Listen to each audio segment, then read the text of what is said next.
Title দেখে অবাক হয়ে গেলে তো? হ্যাঁ, এটাই সত্যি। কিছু বছর আগে এই গাছটি আমার দিদা বসিয়েছিল। এখন এটি এত বড় হয়ে গেছে যে পোস্টের সঙ্গে কম্পিটিশনে নেমেছে।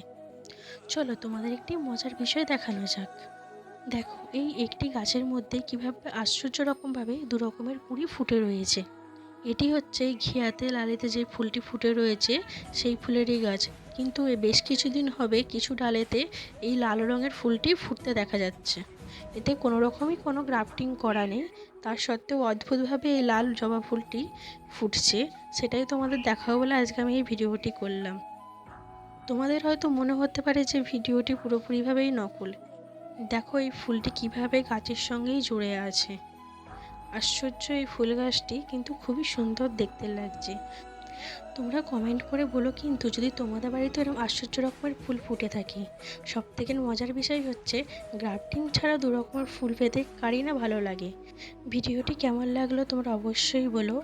আর সবাই খুবই ভালো থেকো। এটা আগের দিনের কিছু তোলা ভিডিও তোমাদের সঙ্গে শেয়ার করলাম। ততক্ষণের জন্য বাই বাই।